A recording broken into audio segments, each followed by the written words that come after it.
이 시간 우리 함께 찬송하겠습니다. 찬송가 357장입니다. 357장 주 믿는 사람 일어나 우리 함께 찬송하겠습니다. 주 믿는 사람 일어나 다 힘을 합하여 이 세상 모든 마귀를 다 쳐서 멸하세. 저 앞에 오는 적군을 다 싸워 이겨라. 주 예수 믿는 힘으로 온 세상 이기네. 믿음이 이기네. 믿음이 이기네. 주 예수를 믿음이 온 세상 이기네. 온 인류 마귀 괴율로 큰 죄에 빠지니 진리로 띠를 띠고서 늘 기도 드리세. 참 믿고 의지하면서 겁없이 나갈 때 주 예수 믿는 힘으로 온 세상 이기네. 믿음이 이기네. 믿음이 이기네. 주 예수를 믿음이 온 세상 이기네. 끝까지 이긴 자에게 흰 옷을 입히고 또 영생 복을 주시니 참 기쁜 일일세. 이 어두운 세상 지나서 저 천성 가도록 주 예수 믿는 힘으로 온 세상 이기네. 믿음이 이기네. 믿음이 이기네. 주 예수를 믿음이 온 세상 이기네. 아멘. 기도하겠습니다. 하나님 아버지 감사합니다. 오늘도 아버지 하나님께서 사랑하시는 아버지 하나님의 백성들 주님 앞에서 살아갈 수 있도록 아버지 돌보아 주실 것을 믿고 감사드립니다. 아버지 하나님 앞에 모든 것 아뢰고 여쭙고 기도의 자리로 부지런히 나아갈 수 있도록 도와주옵소서. 운전할 때도 또 일을 볼 때도 아버지 마음속에 성령 하나님 살아계시니 우리의 기도를 들으시고 아버지 우리가 더욱더 구령의 열정으로 아버지 하나님을 사랑하는 마음으로 충만하여서 아버지 하나님 복음을 증거하고 아버지 하나님의 사랑을 전하는데 진정으로 애쓰고 아버지 하나님 주님께서 예비하신 복 다 받아 누리는 저희 모두가 될 수 있도록 은총 베풀어 주옵소서. 오늘도 아버지 하나님께서 말씀을 주십니다. 이 말씀을 통해서 저희가 오늘 살아가야 할 아버지 하나님 영의 양식 풍성하게 받아 누리고 주님과 함께 기쁨으로 동행하는 저희 모든 성도님들 되실 수 있도록 은총 베풀어 주옵소서. 예수 그리스도의 귀하신 이름으로 기도합니다. 아멘. 하나님 말씀 예레미야서 4장 19절로 22절입니다. 예레미야서 4장 19절로 22절 제가 읽습니다. 슬프고 아프다. 내 마음속이 아프고 내 마음이 답답하여 잠잠할 수 없으니 이는 나의 심령이 나팔 소리와 전쟁의 경보를 들음이로다. 패망의 패망이 연속하여 온 땅이 탈취를 당하니 나의 장막과 휘장은 갑자기 파멸되도다. 내가 저 깃발을 보며 나팔 소리 듣기를 어느 때까지 할꼬. 내 백성은 나를 알지 못하는 어리석은 자요 지각이 없는 미련한 자식이라 악을 행하기에는 지각이 있으나 선을 행하기에는 무지하도다. 아멘. 하나님께서는요, 그 이스라엘 백성들이 걸어가는 길을 알지 못해서 망하지 않기를 바라십니다.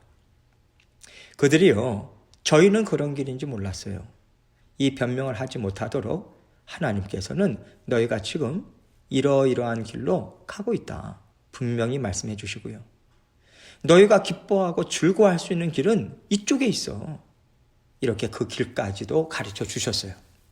하나님은 다 가르쳐 주신 거예요. 그리고 선택하라고 말씀하시죠. 하나님께서요, 팔짱 딱 끼시고, 자, 이제 너희가 선택해. 이쪽은 이런 길이고 저쪽은 저런 길이야. 이렇게 하시는 게 아닙니다.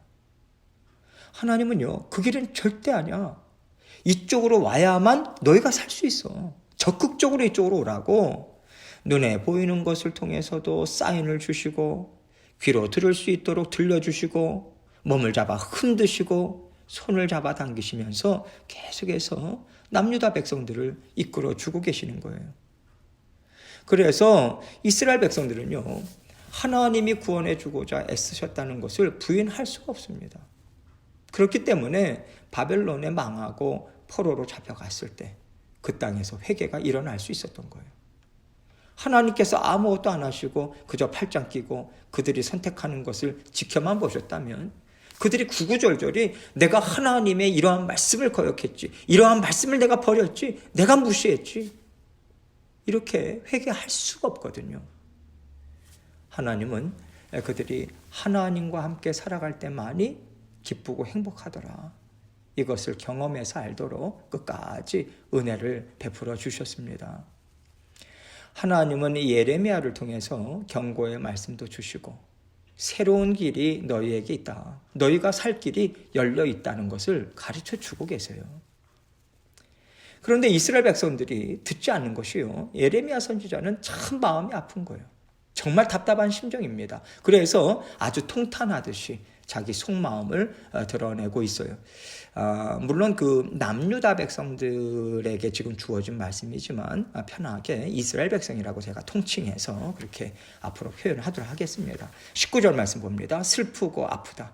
내 마음속이 아프고 내 마음이 답답하여 잠잠할 수 없으니 이는 나의 심령이 나팔 소리와 전쟁의 경보를 들음이로다. 예레미야의 마음이 얼마나 슬프고 아픈지요. 어떻게 하면 좋아? 어떻게 하면 좋아? 이 정도가 아니에요. 온몸을 쥐어짜는 듯한 고통과 괴로움이요, 지금 예레미야를 내리 누르고 있는 거예요. 내 민족이 망하고 이방 민족의 창칼에 쓰러져 가는 것을 눈앞에 보고도 나는 아무것도 할 수 없구나, 막을 길이 없네, 이런 자신의 무능력함이라든가 동족들에 대한 답답하고 불쌍하기도 하고 정말 고집스럽게 그 버티는 그들의 심령에 화가 나는 여러 가지 이런 심정들이 뒤섞여서요, 자기 자신도 어떻게 다스릴 수가 없는 울분을 토하고 있는 거예요. 왜냐하면 나의 심령이 나팔 소리와 전쟁의 경보를 듣고 있다, 이렇게 말하고 있잖아요. 하나님께서요, 너희가 계속해서 그 고집으로 나아가게 되면 이렇게 될 수밖에 없어 보여주셨어요. 보여주셨기 때문에 남유다의 앞날을 내다보고 있는 거예요. 그런데 그들은 아무것도 알지 못하고요, 우리는 지금 잘 사는 길로 가고 있어, 우리는 그 길로 갈 거야, 아직도 허망한 꿈을 꾸면서 괜찮아, 우리는 안전해, 이 소리를 하고 있는데, 예레미야는 하나님과 함께 먼저 한 발 앞서 나가서요, 고통의 자리에서 지금 그들을 바라보고 있거든요. 하나님이 지금 그들을 그러한 심정으로 보고 있잖아요. 예레미야는 지금요, 하나님과 한 심정이에요. 같은 심정이에요. 하나님 마음으로 그들을 바라보고 있거든요. 앞으로 하나님이 남유다 백성들에게 어떤 일을 하십니까? 바벨론의 포로로 잡혀가는 게 한 번으로 끝난 게 아니에요. 2차, 3차까지 이어지고요, 완전히 초토화됩니다. 예레미야는 이것에 대해서 이렇게 얘기하고 있어요. 20절입니다. 패망이 연속하여 온 땅이 탈취를 당하니 나의 장막과 휘장은 갑자기 파멸되도다. 패망의 패망이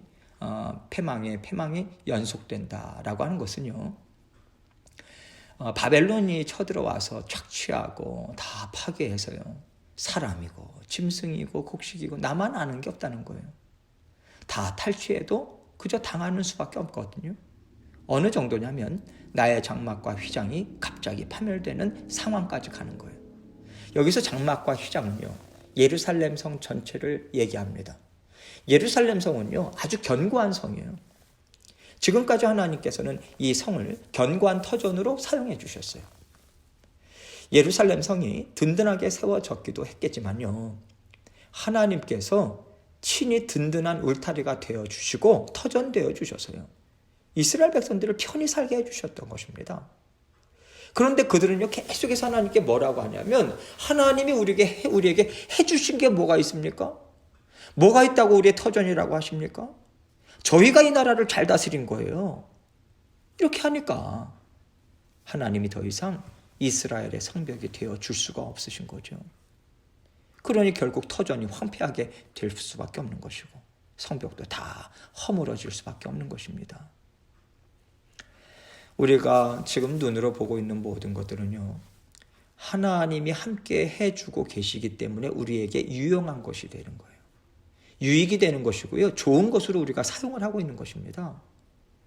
우리가 하나님의 그 보살피심, 보호하심, 우리의 터전되어 주심, 이거 인정하지 않고요. 하나님이 나에게 주신 복이요 은혜입니다. 이거 우리가 알지 못하고 살아간다면요, 더 이상 그러한 것들은 우리에게 유익을 주지 못할 것입니다. 우리의 안전을 지켜주는 것이 못 된다는 거예요. 그래서 믿음이 그렇게 중요한 거고요. 그들에게, 남유다 백성들에게 그 믿음이 없으니 하나님의 복이 그들에게 주어질 리가 없다. 이것을 얘기해주고 있는 것입니다. 21절입니다. 내가 저 깃발을 보며 나팔 소리 듣기를 어느 때까지 할꼬. 금방 끝나지 않고요. 계속해서 거듭되고 있잖아요. 바벨론이 예루살렘을 치고 또 치고. 그러니 나라가 나만 아겠습니까? 사람인들 목숨을 부지할 수 있겠어요? 눈뜨고 볼 수 없는 상황들이 날마다 계속해서 이어지게 되는 거예요. 그냥 한번 뚝딱 망하고 끝났으면 모르겠는데요. 오래 계속되니까 사람이 느낄 수 있는 공포, 그 두려움 때문에요, 정말 사람이 정말 미쳐버릴 것 같은 거죠. 하나님께서 무엇 때문에 남유다 백성들이 이런 고통을 겪게 되는지 다시 한번 말씀해 주십니다. 22절입니다. 내 백성은 나를 알지 못하는 어리석은 자요, 지각이 없는 미련한 자식이라 악을 행하기에는 지각이 있으나 선을 행하기에는 무지하도다. 말하자면요, 내 백성은 나를 알지 못하는 어리석은 자이기 때문에 지금 이 꼴을 당하고 있는 거야. 이 말씀하시는 거예요. 그들을 건져내시려고 수많은 선지자들을 보내주시고 또 보내주시고 그들의 입술을 통해서 약속의 말씀을 그렇게까지도 주셨는데도 불구하고 자신들이 원하는 소리만 듣고 싶어 해요. 보고 싶은 것만 보려고 해요. 그렇게 불순종의 삶을 날마다 살았다는 겁니다. 이들이 내 백성이라고 하면서 그 백성의 주인인 나를 알지 못하니 이게 얼마나 바보 같은 일이냐. 하나님은 이 심정을 가지고 말씀하시는 거예요. 지각이 없다는 것은요, 생각이 없다는 거예요. 어떤 것을 우리가 보면요, 이게 이런 것이구나. 우리가 생각을 해서 그것을 취할 것인가, 버릴 것인가, 사용할 것인가, 사용한다면 어떻게 사용할 것인가. 이런 것들을 깨닫고 정말 아름다운 삶을 얼마든지 이루어갈 수 있는데 생각 자체가 없다는 거예요. 그러니까 좋은 건지 나쁜 건지도 몰라요. 그거 알아서 뭐해. 내가 지금 이걸 원해. 난 이렇게 살고 싶어. 난 좋아 그게. 그냥 육신의 욕심대로만 살아가고 있다라고 하는 것을 지금 얘기하시는 거죠. 그러니 미련한 자식이라 이렇게 말씀하시는 것입니다. 미련하다라고 하는 것은요, 앞뒤 분별하지 못한다는 거잖아요. 지금 그들이 하는 짓은요, 조금이라도 생각이 있다면, 조금이라도 생각하려고 하면 깨달을 수 있는데 생각하기를 거부해요. 눈과 귀가 완전히 다 멀어버린 거죠. 그 마음에 육신의 정욕, 육신의 욕심이 가득 차니까 그 욕심이 눈도 가려버리고 귀도 가려버리고 결국 아무 감각 없이 딱딱하게 그 심령이 굳어졌다라고 하는 것을 지금 얘기하는 것입니다. 이런 심령들은요, 악을 행하기에 지각이 있다고 얘기합니다. 악에 대해서 얼마나 감각이 발달되는지 몰라요. 생각이 얼마나 빠르게 움직이는지요. 나쁜 짓, 하나님을 대적하는 짓, 얼마나 잘 알아서 찾아가고 얼마나 잘 사용하는지 몰라요. 이런 나쁜 짓도 할 수 있구나. 사람이 이렇게까지 법을 피해갈 수 있구나. 이렇게까지 사람이 야비하고 더러워질 수 있는 거구나. 놀라움을 금할 수가 없을 정도로 악한 길로 빠르게 달려간다는 겁니다. 남유다 백성들이요, 악을 행하는 데는 재빠르고 생각도 민첩하고 빠른데 반면에 선을 행하는 것, 하나님이 기뻐하시는 것, 하나님이 그들을 위해서 마련해 주신 것들을 하나씩 하나씩 거부하는 것, 이것은요 거부하지 못하는데 또 얼마나 하나씩 그 거부하는 것은 얼마나 또 뛰어난지 몰라요. 하나님께서 그것을 보시고요, 선이라고는 하나도 없구나, 무엇이 선인지도 알지 못하고 관심이 전혀 없구나, 나에 대해서 너희가 이미 돌아섰구나, 이 말씀하고 계신 것입니다. 그러니 남유다 백성들이 걸어갈 길은 환하게 보이는 거 아니겠습니까? 이것을 예레미야 선지자는요 눈으로 목도하고 있는 거예요. 하나님이 미리 보여주시거든요. 그러니 예레미야의 심정이 터져나가는 거예요. 이 심정으로 하나님의 말씀을 전한 거예요. 하나님이 이런 말씀을 주셨다, 이 정도가 아니에요. 영적으로 깨어 있고요, 하나님 말씀을 듣고 순종하고자 하는 자녀들에게는요 먼저 이렇게 하나님과 함께 하나된 심정을 갖고 살아가게 돼요. 그러니 그들을 통해서 하나님의 말씀이 온 땅 가득 전해지는 것이고요, 그들이 하나님이 오르셨다, 하나님이 우리를 이렇게 사랑하셨는데 우리가 바보짓을 했구나, 나중에 남유다 백성들이요 이렇게 애통해하면서 회개할 수 있게 돼요. 지금 당장은 하나님의 심정으로 복음을 전하고 지혜의 말씀을 가르쳤는데도 듣고 돌아오는 사람이 없을지라도 하나님은요 하나님의 때에 모든 심령들 가운데 말씀들을 계속해서 생각나게 하십니다. 하나님의 자녀들이 하나님의 말씀에 순종하기까지 하나님의 말씀이 일하기를 쉬지 않으세요. 무슨 얘기냐면 말씀에 순종하고 굴복하기까지 하나님은 일하신다는 겁니다. 그래서 우리가 하나님의 애타는 심정, 예수 그리스도의 뜨거운 사랑을 가슴에 품고 전하는 말씀에는요 능력이 있어요. 당장 열매가 없을지라도 낙심할 필요가 없습니다. 그 말씀이 반드시 생각나고요, 그 말씀이 그 심령을 뒤집어 엎는 역사가 반드시 있다는 것을 믿고 우리는 복음을 전하는 것입니다. 하나님은 결코 하나님의 말씀이 땅에 떨어지는 것을 허락하지 않으세요. 그래서 복음을 전하는 자들의 발걸음이 아름다운 것입니다. 복음을 전하는 입술이 권세가 있다, 하나님이 말씀해 주시는 거예요. 하나님은요 권세 있는 자로 살아라, 우리에게 복음을 전하는 사명을 주신 거예요. 해야 되는데 이렇게 무거운 짐이 아니에요. 권세 있는 자로서 기쁨이 있고요, 당당하게 우리는 하나님의 일을 감당하는 것입니다. 하나님께서요 열매 다 거두게 해주세요. 너가 뿌린 씨앗이야. 우리를 기뻐해 주시면서 인정해 주십니다. 그러니 복음을 전하는 사명이 얼마나 멋있고 아름답습니까? 대단한 거예요. 우리는 이 대단한 권세를요 기쁨으로 힘있게 사용해야 합니다. 땅에 묻어두시면요 나중에 예수님께서 내가 너에게 아름다운 사명을 주었는데 너는 그 권세를 가지고도 사용하지 않았냐? 책망하십니다. 하나님을 실망시키지 마시고요 사용하세요. 복음을 전하는 사명을 감당하는 것이 권세 있는 자의 삶을 제대로 사는 것입니다. 하나님께 인정받는 삶이에요. 선교에 집중하시고요 전도하기에 집중하십시오. 하나님께서 이것만큼 기뻐하시는 게 없는데 자꾸만 인생살이를 앞에 두고 넘어지지 않기를 바라요. 하나님께서 인생살이를 책임져 주시는데 우리가 그 인생살이에 자꾸만 우리의 마음에 초점을 맞추니까 하나님께서 주시는 은혜와 복으로 우리가 일어서지를 못해요. 인생살이 계속해서 우리가 그것에 눌리는 거예요. 하나님께서 가시덤불 걷어내라고 하시는데 우리가 가시덤불을 붙잡고 있어요. 선교하십시오. 전도자의 사명을 감당하십시오. 이것이요 인생살이에 묶이지 않고요 가시덤불을 제쳐내는, 걷어내는 자녀된 삶인 것입니다. 이 역사가 주의 몸된 교회와 오늘도 모든 성도님들 가운데 힘있게 일어나시기를 주님의 이름으로 축원합니다. 함께 기도하겠습니다. 하나님께서 우리에게 정말 큰 권세를 주셨어요. 우리가 약골로 또 비실비실 그렇게 살아갈 이유가 없습니다. 기도의 자리, 말씀의 자리에서 우리는 힘을 얻을 수 있어요. 믿는 믿음으로 전진할 수 있는 힘을 우리가 얻어야 합니다. 다시 한번 주님 앞에 결단하고 하나님 앞에 간절한 마음으로 우리가 열정을 가지고 아버지 하나님께서 맡겨주신 사명 감당할 수 있도록 도와주옵소서. 먼저 올려드리고 또 각자 기도 제목 가지고 하나님께 나아가도록 하겠습니다. 기도하시겠습니다.